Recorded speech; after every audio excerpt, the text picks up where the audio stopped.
Hi, I'm Drew. And I'm Sam. And welcome to Drewling Samantics.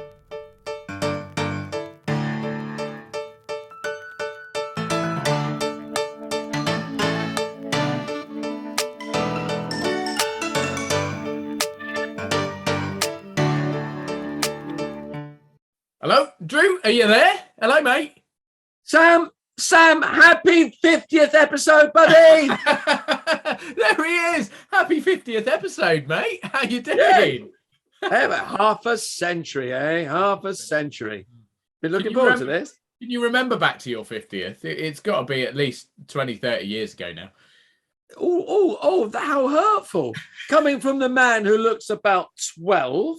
What have you done? I just for those of you not joining us on YouTube, ladies and gentlemen, the last time that I saw Mr. Sam Dunning, there was a lot of hair and a lot of beard, and now it looks like he's been, obviously someone's attacked you, but and you're looking, I've never seen you looking so fresh-faced, and I mean, honestly, look about 15. Thanks, mate. It's very kind of you. I mean, I did a immersive theatre gig this week, and I needed to be clean shaven for that. And I thought, do you know what? I haven't had a haircut for God knows how long. So I found myself a lovely Turkish barber's, and I had the whole works done. I had my hair and my beard and everything sort of tidied up and stuff. So yes, yeah. Well, thank you for noticing. It suits you, mate. It does. You're looking very good. Whereas I will admit I've got about 3 or 4 days growth on my face because I've been serious. I've been doing the same thing as you. I had a gig at the weekend, so I had a serious shave. So I've had a couple of days of working at home, and I've got a little bit grizzled, but it's all going to come off for a gig this weekend. So yeah, I'll be clean shaven in a couple of hours' time. Amazing! Yeah. Look at that! Wow. Yeah. And do you know what? It's weird because I normally have a beard as much as I can. I don't really like being clean shaven, whereas I've very rarely seen you with a beard. No, I do the odd if I'm at home and not having to do anything, I'll let a beard grow. But usually I'm fairly clean shaven. I don't suit a beard, I have to say. And I once grew a moustache for a play, and we had a week's run, and then we had a week off, and then we had a week's run, and I came home with my moustache. We were doing Abigail's Party. I was playing Lawrence, the husband, and I had this very it was a porn moustache. It was a 1970s porn style moustache. Yeah. Not that I've seen much, porn. I'm told that's what it looked like. Oh, of course. But yeah, of course. But I had to walk a couple of paces either behind or in front of Rona because it didn't suit me. I don't look great. Be associated with you. Not at all. Yes, keep your distance from me. You look weird. That's why I don't. But I grew one a couple of during the unwelcome guest Christmas time when I was playing Santa Claus, and I had the big bushy beard going on, which was a very strange experience. But usually clean shaven. Yeah, well, I've had a few sort of facial hair episodes for gigs and stuff. Rock of Ages, I was playing sort of a washed up 80s drummer rocker wannabe working in, so I had sort of the goatee going on sort of thing. And then I've various panto role. I had a period for panto this year, and I don't know what is it about panto villain that suggests you need some sort of facial hair? You've got to have facial hair, mate. Yeah. It's weird, but it just doesn't. Villains can't afford razors, apparently. Oh, well, that's what it is. They're too busy plotting to take over the world to have a shave. Yeah. Anyway, mate, how have you been? What have you been up to? It's been a semi-quiet, semi-busy, semi-good week. I mean, I think I mentioned I had a recall for a job. Yes. And I'm very happy to say that I got the job. Hooray! So I shall be working in Coventry at the end of the month, starting the end of February, for 6 weeks on a wonderful play. I can't say too much. I can say it's called The Fighting Irish because it is actually on sale now. Mm-hmm. Wonderful. It's a world premiere. It's a brand new play set in Coventry about an Irish family, Fighting Irish, a boxing family in from Ireland, living in Coventry, and it's about their literally their fight for identity and literally their fight in the boxing game, how they progressed and how they were treated either positively or negatively in both worlds, both their normal lives and in the world of sport. It's a very interesting play and a very interesting premise. I love boxing as well. I did a little bit as a schoolboy many years ago. Many years ago. But I love boxing. And I like the sport. I don't watch it as much now because it's all stuck on cable TV and you have to pay a fortune to watch. But I have got up in the past and listened to, Radio 5 Live. There are other stations available, but I listen to Sports Station, at 4 o'clock in the morning to hear, Joshua or Tyson Fury or somebody fight. So yeah, I do like boxing, love boxing, and I like the lighter weight boxers. Because I am still a small fella, and I was a lightweight boxer when I was little, very light. They had a category for junior boxing for really tiny kids that was a paperweight. So there you can tell you how small some of the boxers were. I can't remember what I was, but so yeah, that's a lovely job starting. I know it's slightly off topic. We don't normally go sort of the sporting route, but you've spurned sort of a question in me. I'm intrigued to know, as you are a fan of boxing, what are your thoughts on all these YouTubers, like these white collar boxers, celebrities, kind of getting into the boxing? I mean, not taking away, I'm sure they train very hard for it, but I know there have been murmurs perhaps within the sort of the hardcore boxing following and the old timers that it's ruining the sport. Do you have any sort of thoughts on that? Sorry to anyone that tunes in to hear us talking about theatre. We might as well be on 5 Live today. We will go back to normal programming will be resumed shortly. But I was just intrigued because essentially these people are famous for being famous or famous for being content creators. I'm trying to think of names. KSI was one. I think he was a huge. Yeah, is it someone Dave Lucas? Sam? I can't remember their there's names. A pair of brothers, aren't there? And I can't. Both of them. One got into MMA and one got into boxing or something like that. I mean, I've always been of the, I mean, and there was an unlicensed boxing circuit at one point, which I believe Barry Hearns was very involved in, and then he joined the license and. There was no difference between the two. I mean, in so much as one was licensed and recognized, the other, the unlicensed, was that it was all medically controlled. Everybody was safe. But now that I don't believe that exists, and bare knuckle stuff and all that, I don't know anything about that. I suppose it's better to have it licensed and have it regulated so that people don't get hurt. I mean, we all know that boxers are hurt. It's a contact sport. People are going to get hurt. And regardless of whether you should be banned or whatever, I would like boxers to be safe. If you're a white collar or celebrity boxer, you take on another boxer. I don't take those seriously, as in round. They're not going to box for a belt, a title, or anything. I mean, if they're good enough, if they come from the world of wherever, they join boxing, they're good enough, and they fight and they win. Good luck to them.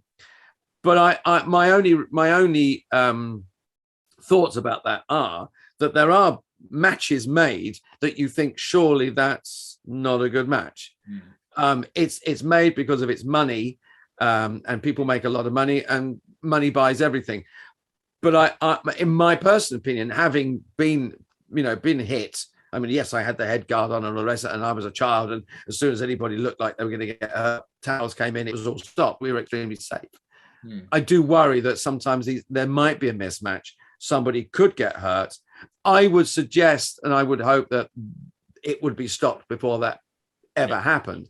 But accidents happen. You only need one punch, and there are several boxers now that are have been put in wheelchairs or whatever. They have disabilities because of one punch. It only takes that. It only takes an elbow in rugby, and you've got brain damage. You've got head damage. I have no point and no problems in a couple of guys, if they want to put up a couple of million to stand there and slug it at the ring, go for it. It's not sport, it's entertainment, it's a spectacle. Just don't get hurt. And because it's under the banner of boxing, that if someone got hurt and suddenly boxing was damaged because of that, that would annoy me. Yeah, but yeah, it's just come to it. Jake and Logan Paul, isn't it? Logan, but that's him. That's him. Yeah. I mean, immensely fit, and they work hard at it, and I believe he shows a lot of ability and a lot of talent. Great, because I don't want him to get in the ring with anybody and get hurt. No, that would be my my objection, is that people were going to get hurt, and it's a slur against the sport of boxing. Yeah. Oh, interesting fact for you. I'm completely off topic today. Go. But I'm sure I remember. I think it must be the wonderful Stephen Fry. It must have been on an episode of QI. But I'm sure that there was a statistic, or the fact was that since boxers have worn gloves, so obviously if you go back far enough, they didn't wear gloves. It was just bare knuckle. That's how, or taped hands or whatever. Obviously, the bare knuckle exists off TV or in certain realms, but it's not the kind of the main feature or whatever. But there are bare knuckle boxing leagues. I know it exists. It's just not hugely publicized in the same way. But supposedly, since gloves were worn, there have been more deaths in boxing. There would because you couldn't. It's something to do with the fact you cannot hit someone repeatedly with a bare fist without doing damage to your fist. You eventually break your hand. You cannot hit them anymore, or you cannot use your hands anymore. But with the gloves, you've got the protection there, so your hands don't get hurt. But you've still also, I mean, hitting. So I mean, if you hit someone with a bare fist and you knock them out, or you break their nose, or you bloody them, it's going to happen quite quickly. And as you say, it's going to hurt your hand. I would suggest also that with a gloved hand, you're going to hit them more times and do less damage. Therefore, you're actually at less physical damage. Like, you're not going to break their nose, or you're not going to cut their lips, eyes, or whatever. But you're all. I mean, to knock someone out, you hit the chin. It's the brain that goes rattles in the head. That's what knocks you out. So if you're hitting someone with a gloved hand loads and loads of times, you're knocking their head about an awful lot. You're not doing the damage that is visible. So therein lies, maybe, as you say, the more deaths, the more brain damage that has been caused. Interesting fact. It is, and as I'm 99% sure it came from Mr. Fry on QI, it can only be true. Because... I think they verify their information very, very closely. And also, Stephen Fry has never lied. He's just such an upstanding gentleman that I would trust him with anything. So there we go. But, good man. Anyway, what have you been doing this week? After all that, well, I tell you what. Before I reveal what I've been up to, I'm going to cheers to you, mate. Congratulations on landing a good job. Have you? Thank you, mate. Have you a beverage to cheers? Fantastic. Cheers to you, and cheers everyone at home. Thank you for joining us for this. Everyone. What has so far been a very unusual episode of Drewling Samantics. Oh. Lovely. Right. Lovely. And actually, I'm still not going to tell you what I've been up to yet, because I just wanted to flag something. So this is, as you say, this fantastic brand new play about Irish and boxing. Now, if I'm right, that seems to be your typecast now. How many jobs recently have you done where you've had to have an Irish accent? Number one. I know. I mean, it's my third. Yeah. And number two, didn't you play not a promoter, like a boxing coach or something recently as well? I played a wrestling referee. A wrestling referee. In wrestling referee in Pennyworth. Episode of Pennyworth. So I'm circling the ring now. If you need an Irish boxing coach or something around those sort of lines, Drew is ready made. It's all he does. I'm absolute. I mean, immersing myself in the. It's nice. I mean, for me, as a character actor, to have the chance to learn the accent, get it right, and do justice to it. So yeah, it's nice from a character actor's point of view that I'm got the accent to work on. And actually, I know, but Irish is another quite regional accent. There's various different areas. Different. I mean, sort of colloquial accents, I suppose, is the way to phrase it. Well, there's the Irish. The character I'm playing is from Dublin, and he's working class Dublin. And I believe there was a North and a South Dublin accent. I was having a Google and a listen to the accent when I was working on the audition. And he's very, very heavily, it's the quite heavy Dublin accent. And I believe there are other, shades. So I've looked at both, and I mean, yeah, we're gonna try and go for, I believe, I haven't obviously spoken to the director yet, but I think we're gonna go for that working class Dublin. And it's set in certainly the character that I play is prevalent around about the 70s, early 70s, mid to late 70s. That's his time in the play. So it would be but I listened to some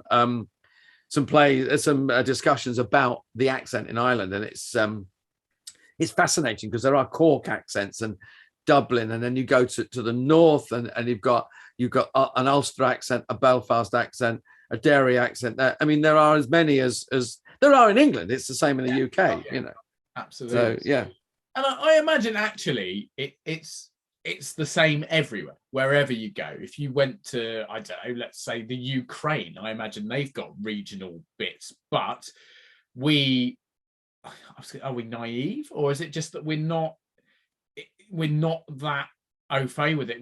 We're not that immersed in their sort of cultures to differentiate. So I know for a fact, if I had an audition for something that said Scandinavian, I'd probably go quite generic with the accent, whereas actually somewhere in the north of Finland is probably incredibly different to somewhere in Norway.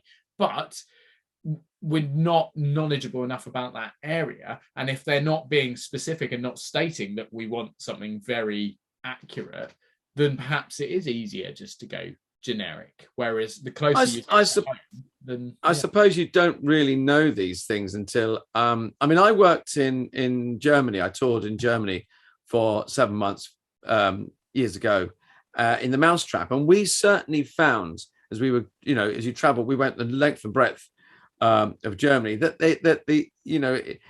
there was a rural accent. There was the accent in Munich is very much different to in Berlin. So, and I think same here. I mean, you can be in Manchester, and then you can drive 2.5 hours, 3 hours, and be in London. And the accent is totally different. And you can go from the north of Manchester to the south, and the accent changes within 12 miles. So, I think that's the richness. I mean, that's something that's wonderful about. But if you take it for granted because you understand, if I turn the news on at night and you listen to news and there's an outside broadcaster in Leeds, and then they talk to somebody who's interviewing somebody in Cornwall, my ear goes, I can understand that. It's all English. I can understand that. It takes you probably 2 seconds to go, oh, that's a Cornish accent, or oh, that man's from Leeds or Glasgow. But of course, if you're not a native speaker, if you're a tourist, and you talk to me in London and I give you directions, I go, yeah, you're going to go down here, turn left. That's Leicester Square. There's if you talk to Connie, you want to go down here, mate, turn right, and you get a complete, and they're going, I'm sorry. Yeah. So it's differentiation is huge. And I think it's really interesting. And again, it comes back to that, are we sort of blinkered or naive to an extent? But people probably aren't necessarily familiar, but obviously we use Spotlight, which is probably the main casting outlet, main jobs board, if you like, or job opportunity collection for performers in the UK. And you create your own profile, and you talk about your ability so that when casting directors are looking, they can find people that can do certain things or have certain attributes or whatever. Now, if you go on to Spotlight, and you'll know what I mean here, when you fill in accents you can do, you've got different counties, cities, blah, blah, blah, whatever, for England. And then potentially a couple maybe in Scotland, maybe a couple in Wales, but certainly not as widespread. So, for example, it might say Glasgow and Edinburgh for Scotland, and then not much else. Whereas in the UK, you might have London RP, London Cockney, South London, East London, like 4 or 5 just for one county or one city. Yeah. Then you go outside of that, and then it says, right, I can do a Eastern European accent. And that encompasses like probably 20 or 30 countries all told. Countries? Yeah. But I guess that's where it sort of, as it spreads, it becomes more vague, because perhaps people don't need you to be quite as accurate for further afield, but actually generic works equally well as being very specific. I don't know. I guess that, and it's where the only thing is where the production is set. If it's set in this country, you'd have to be quite specific, like I am with the Dublin accent, because people will know, but they won't know if you're playing say a character from the Middle East in this country. People won't know that accent is different from Syria to Iran to Iraq to Afghanistan. It's a general accent. So, if I'm sitting here going, that's an accent from Iran, I'll go, yeah, okay, I'll buy that. But if you're in Iran and you're told that's an Iranian accent, and it's actually more, from Afghanistan or something, people are going to go, no, it's not. So it's where you perform as well. I mean, if it's on a worldwide scale, if you're in a movie and it's going to go worldwide, you've got to be very, very specific. Yeah, but it's interesting. I mean, it's great. I mean, I'm very grateful that I'm really going to relish the challenge. I know at some point someone's going to go, oh, you're saying that wrong. It should be said like that. It's like, bring it on, because I want to get it right. Oh yeah. And given that there are there is a very healthy Irish population in Coventry that are very interested in this very subject. That's gonna be an interesting. Challenge accepted, as they say. Yeah, I mean, and it's. I mean, I was thinking the other day, because nowadays it's like, you've got to be that type to play that type, and we won't go into details here, but I'm thinking, well, I'm not an Irishman, but I am an actor. So that's my justification. Yeah, exactly. And at the end of the day, acting is about being someone that isn't necessarily who you actually are. We would hope. Yeah. Otherwise, we've got some very, very strange things coming in our career, mate. I've done some very, very strange things in my career. So but justifiably so thus far. So yeah. But anyway, after all that, what have I been up to? Well, I'll tell you what I've been up to, Drew. I've had a busy week. As I say, I had a haircut and a shave for an immersive gig. I got to go out and do a tribute or a homage show to Hello Hello, which is one I haven't done for ages, but I absolutely adore. It's such a great old piece of it's such brilliant writing, such silly, tongue-in-cheek, naughty comedy, but proper wholesome family good. Yeah, good, clean, healthy fun. Yeah, but brilliant, and nothing like. I mean, it's characters that poke fun at themselves. So the whole fact that obviously it focuses on mainly French and German people, and obviously I am neither. But it's done in a way that says, look, do you know what? No, I'm not. And yes, I'm taking the mick, but with a love. It's not. It's good-natured ribbing rather than deliberate, like, mean teasing, if that makes sense. Everybody is ridiculed, because not only is there, the predominantly a French cast, if you like, a French main characters are French. Then of course you've got the silly English. And of course the French policeman who takes the mickey out of trying to speak, English. So you've got it double ways. It's brilliant. Crabtree, pretended to be French with a very dreadful French accent. Yeah, covers it over. It's all covered there. No, but brilliant, and I think perhaps it's underappreciated as a show. I mean, I'm not going to speak negatively of things like Only Fools and Horses and Fawlty Towers, because they are something that we are heavily involved in and adore. But when you look at sort of the publicity and the following that those two shows in particular have got, and then you look at other things that are a similar kind of not theme, but a similar kind of shows, the likes of Hello, One Foot in the Grave, Porridge, Open All Hours, any of those sort of, I guess they're 70s through to 90s mainly, kind of Dad's Army, which was older than that. Was it 60s? Oh yeah. 70s, yeah. There are so many other shows like that that just perhaps haven't got the following in the same way. They just didn't quite take off. They were still obviously adored. I think there were minor classics in their time, but they've stopped. I mean, the thing was that they made several episodes, several series, and then they stopped. I mean, the thing about Fawlty Towers was that Cleese said, "We got it right. Why make any more?" Whereas, I mean, as much as I love Only Fools and Horses, I think there was a point at which it should have stopped. It didn't. Good luck to them, because there was still wonderful work, but it went, and that covered many one of the longest running, sitcoms. So I suppose it's when they hit. This year, Fools and Horses, or was it last? Yeah, I think it was last year, wasn't it? But they didn't sort of, because of the unwelcome guest being in attendance, they didn't said, acknowledge. We're going to do something big next year. But I think it's 30 years old. But it ran. I want to say, was it 83? It started. Was the first episode 80? I could check the date. I think it was around about then, but it finished, I believe, in something like 2007. It's incredible.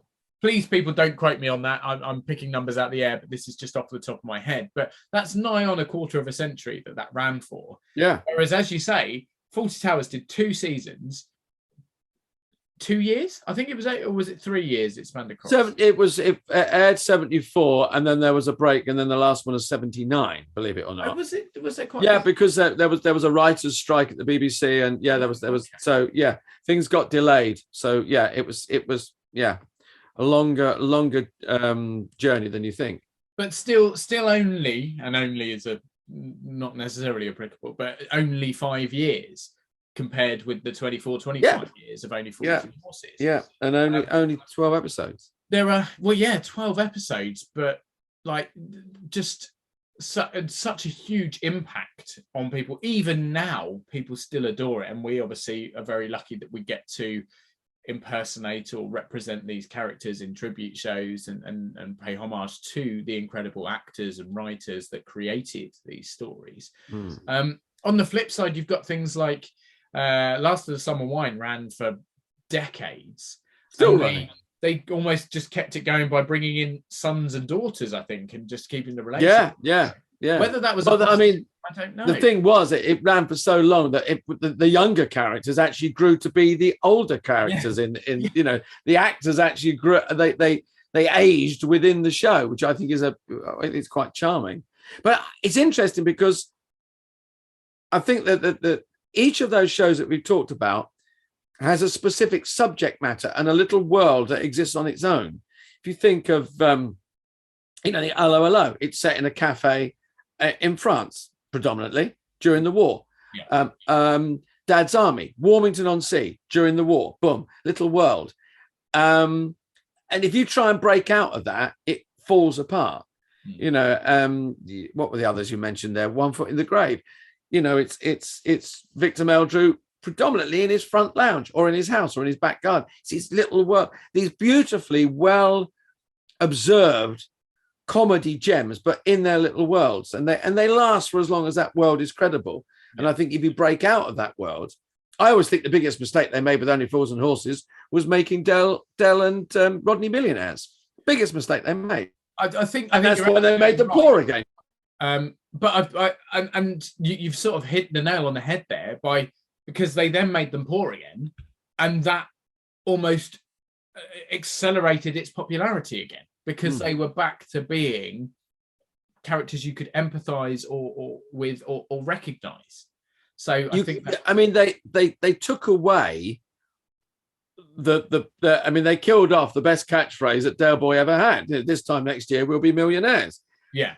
And they took that away from him. And so that for me, they took all the character of Del Boy away. Everything that he does. Although, I'm sorry to interrupt you, it did, by taking it away, it did spawn one of my favorite Fool's moments, and it's a real throwaway little moment that probably people don't necessarily think of, but it's in one of the episodes just after they've lost all the money. And I think Del's on the phone, or he's got some sort of dodgy deal coming in, as he does. And he says, this time next year, we'll be millionaires. And I think it's Raquel who comes back with, this time last week, we were millionaires. And it's just so well delivered. So beautiful. So for me, them becoming millionaires was worth it for two reasons. One, for that line, and two, for the passing out. And spoiler alert, I mean, if people haven't already seen it, then what the hell are you doing? But yeah, when they're in the auction house and the price of the watch, the rare watch, is going up and up, and Del passes out, and then later on Rodney passes it, just brilliant. And two super legends of comedy, David Jason and Nicholas Lyndhurst, who will just be forever remembered for doing that. And beloved. We are lucky to have lived in a generation that have experienced them being able to performing those roles, I think. So absolutely. Yeah. So I mean, what we've gone all over the place today. This is great. This Good one. You know what, mate? This really kind of symbolizes Drewling Samantics for me. When we think back to 50 episodes ago, or technically 49 episodes ago, when we kicked this off, it was because you and I were missing the down the pub, having a pint, having a chat, and it was as much for us as it was as a potential something to go out to the general public. And we never expected the support and positivity and success, for want of a better word, that we've had from doing this podcast. And also, if you'd said to us back 49, in a year's time nearly, you'll have done 50 episodes, I would have gone, no. It won't last. It's just for a couple of weeks while we're bored or whatever. But this episode, we're almost back to where we started, in random chats, lots of segues and different pathways and stuff, but good kind of whole discussion about things, which I hope is why people tune in and listen to us each week. I do. Well, it's as you say, a couple of blokes talking about what we do, and now we're back doing it, which is lovely. So yeah, exactly. So. But there, so yes, I was doing Hello, a comedy theatre event of Hello, which was a really, really good laugh. Really enjoyed it, and obviously clean shaven. But also, I told you I had a very important meeting, very exciting meeting, and I'm pleased to tell you, mate, that I also have a reason to celebrate, because I have just signed for a brand new agency. So nice. It means that hopefully I've moved, let's say, onwards and upwards, I hope, and that this is just more opportunity for me to progress in my career. And so cheers, Sam, as well. Thank you, mate. Raise a glass to my little buddy. Well done, mate. Cheers. Congratulations. That's lovely stuff. So that's my week. I've also been prepping for tour, so I go away.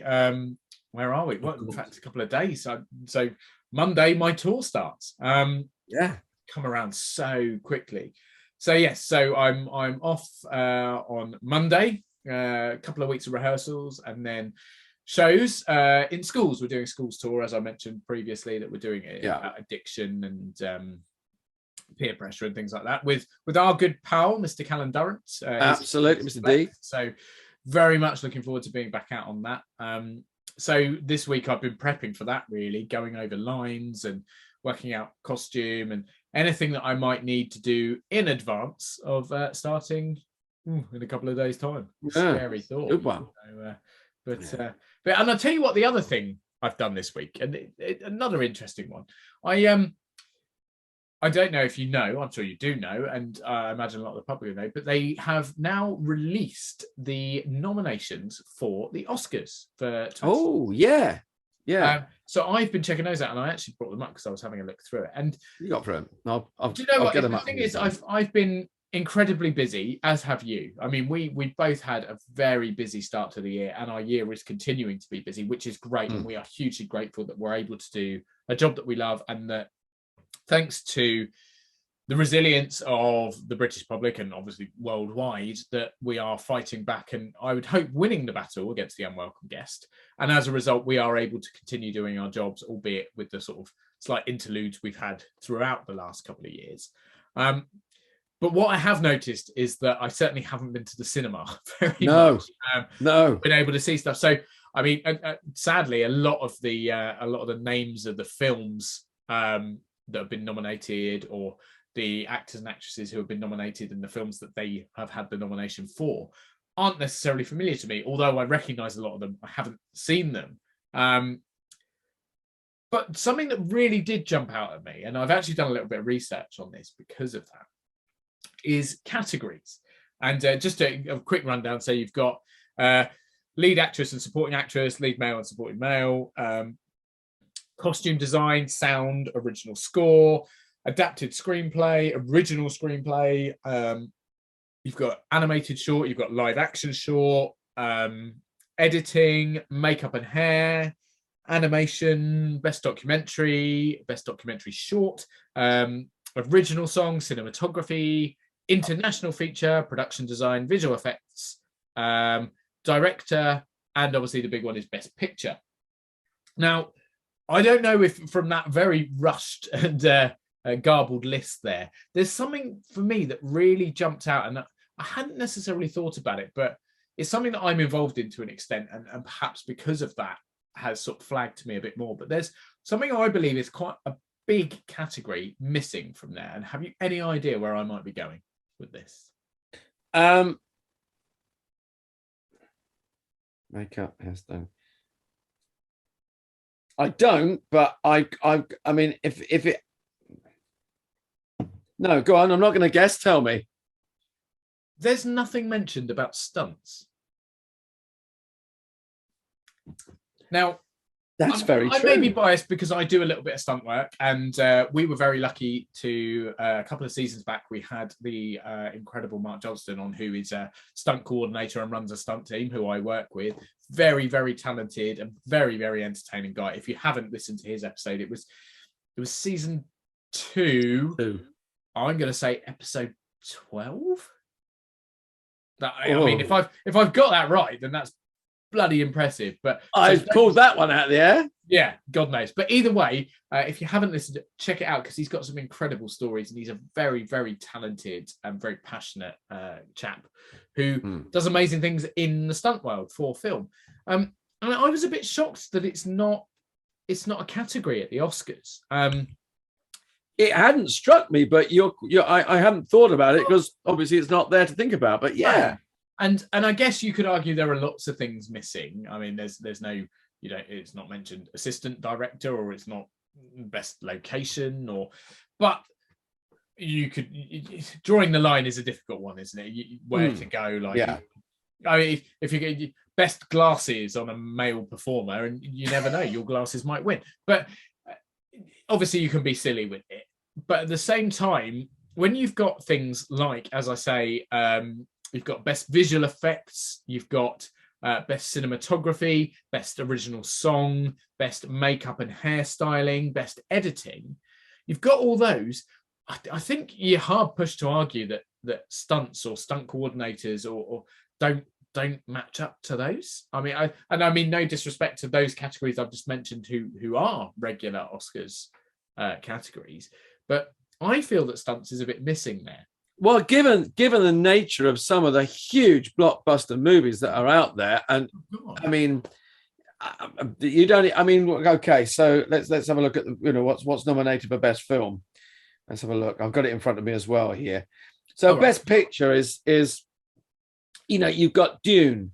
Dune had massive stunts in, didn't it? Massive stunts. A huge. I mean, that are not there this year, but of course. We've got the Bond movies. We've got all, the Marvel, the DC franchises. That I mean, Jack Reacher, Mission Impossible, anything else Tom Cruise does. Yeah, I mean, granted, he does his own stunts. So yes, maybe he doesn't. He does have a stunt double, though. But yeah, you're absolutely right. And now I look at it, I think, I mean, does it come on? Does it franchise? like stunt Yeah. driving, and those phenomenal, like talented people. And I'm not saying they're not recognized, because they are hugely appreciated in the film world, but it strikes me as a little strange that they don't have a category. I mean, yeah, I mean, and they're I mean, these people are, I mean, they make movies, but they make an awful lot of the people that are, you know, up there for their best actor, supporting actor, whatever roles. Were it not for them, you know, their stunt doubles and the stunt team, they wouldn't look half as impressive as they do. Exactly. You know, How so, and some of yeah, the guys, interesting. girls that are nominated for these leading actor or supporting actor, actress, how much were they? Obviously, I'm not suggesting they don't do the bulk of the work. They absolutely do, and they justified themselves to earn these accolades or their nominations.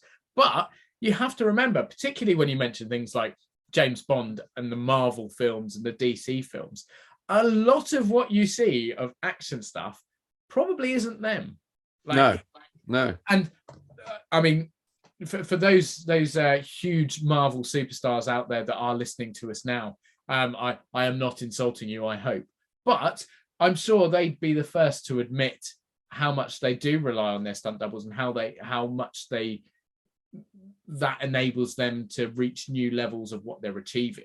And what also, if you think that you've got a very highly paid, highly respected, talented actor that is probably going to make, you know, another 5-6 films that year. Everybody's relying on it. If that person, that actor, is not able to make that film or complete that film, whatever, millions, hundreds of millions of dollars are wasted or not, or whatever. So your stunt man, your Joe Bloggs, that, you know, is probably played very, very well, loves his job, but if he ain't there or she isn't there, boom. Yeah. You know, or someone says, okay, we got to make this stunt look good for, you know, let's make Tom Cruise look good or whoever look good. Jason Statham, Vin Diesel, all these great, you know, and you know, great, you know, female, but you know, if we're not going to make them look good, the film's going to go down the pan, you know. And it's, you know, the film's sold on Tom looking brilliant, and Tom Cruise, you know, like him or loathe him, the Mission Impossible films are bloody good, and he performs well. But he's stunt double, and he does a lot himself. But there are going to be stunts that go, no, Tom, we ain't letting you do this one. No, you know, well, exactly. Because you're worth billions of dollars, you know. And yeah, you know, and so if there wasn't, you know, John Smith going, yeah, I'll jump off that building onto that, you know, onto a flaming car, you know, and blah blah blah blah, you know, it ain't going to happen. So I take your point. I mean, and they are. I mean, there must be, to make it. I mean, you see, when you sit and look at the credits at the end of the film, and I'm not someone who leaves the cinema until the last credit has rolled. You know, No. You sit there, and there are reams going through of stunt performers. So even if you can't pick out an individual stunt performer, there must be a stunt coordinator. You would think so. That reflected glory, that's going to say, okay, this year there are 6 films, and they start, you know, they should be. I'll leave you with this little nugget of information, and deal with this how you will, and the same to all our wonderful listeners and viewers out there. So best stunt coordination has been proposed as a new Oscars category every year, or was proposed every year between 1991 and 2012, and it was rejected every single year. That's 20 years it's been rejected.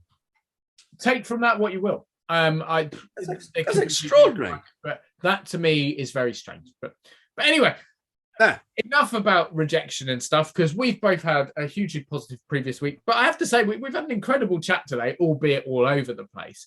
And you know that my next week is very much full of my tour and rehearsals. Yeah.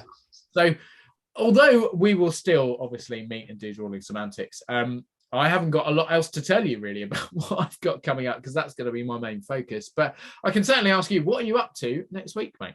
I've got a delightfully full week. I'm just going to look at my calendar here. No, I'm starting the search for digs in Coventry, so that'll be one of my things. Anyone out there listening that has a spare room they want to lend to Drew, please get in contact. Yeah, in Coventry. I'm clean and I'm house trained. He's only small. No, he only needs a cupboard. You could always hang me up, but there you go. But next week is it's half-term week next week.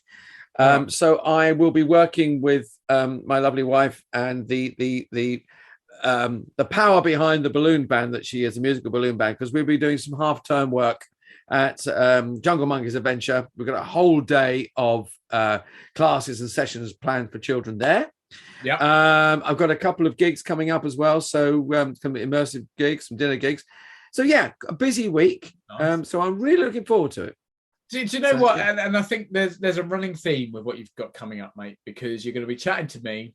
You're going to be shouting your mouth off as probably Del Boy and Manuel and various other familiar characters.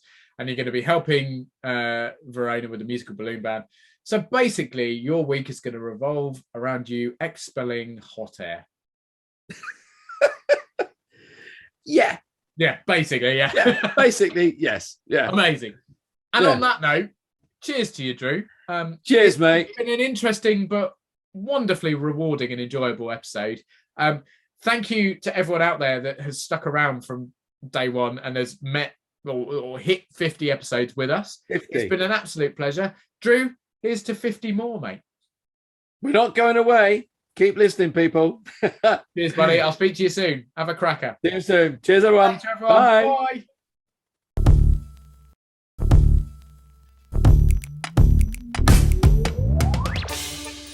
Thanks again for tuning in. We hope you've enjoyed watching this episode of Drewling Samantics. If you have, then please consider subscribing to our channel and you'll get notified every time a new video is released. Don't forget, we're also available as audio only. Just search Drewling Samantics in any good podcast app. Please support us on other social media too. We're on Facebook, Instagram and Twitter, and all our links and handles are on screen now.